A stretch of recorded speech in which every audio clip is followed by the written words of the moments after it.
Now on AM Extra, those summer temps are, of course, heating up. We are seeing that warm weather, and the lure of the lake or the river is growing stronger. But of course, there are some risks with that. Yeah, many lives have been touched by tragedy on the region's waterways. So this morning, we're talking with Cody Height, Deputy Chief of the North Lincoln Fire District, about how to keep your family safe on the water. Cody, good morning.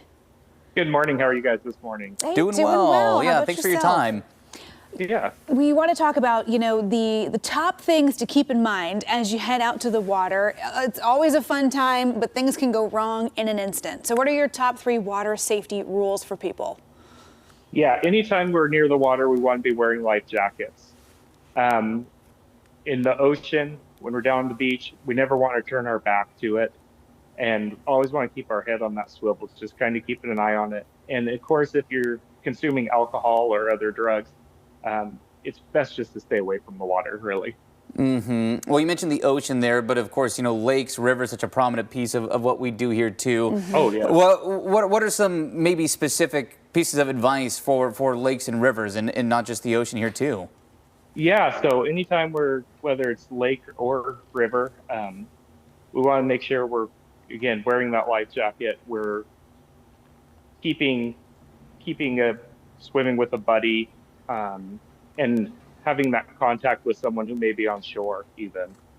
Absolutely. And of course, this is probably a busy time of year for our first responders as well, as we see our waterways get crowded. When is your peak rescue season?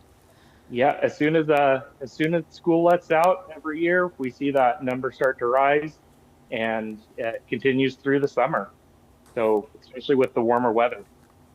What about a situation where if you're out there and let's say you're on the riverbank and you see somebody struggling, potentially drowning out in the river, what would you say to that person? Should they jump in to try to rescue that person? What advice do you have in that situation?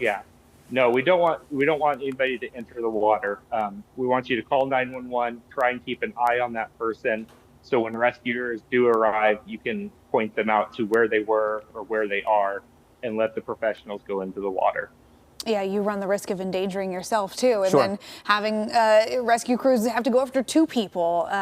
Things can just be so difficult sometimes when you're out on the water. You mentioned no drinking and swimming, no drug use in swimming.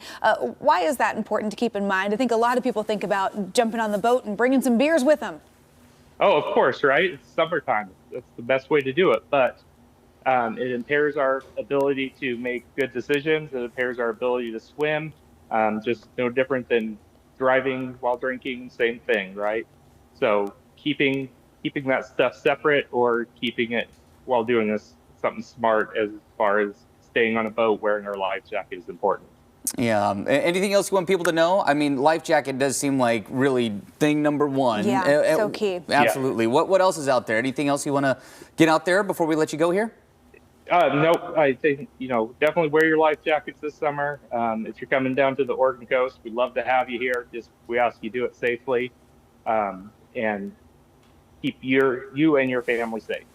Yeah, it starts with just a little bit of that preventative thinking and knowing how to be aware of the water before you're out in it. Well, Cody, we want to say thanks to you and the rest of your team as well. Our first responders working hard over the holiday weekend to keep people safe. We appreciate it. Thank you.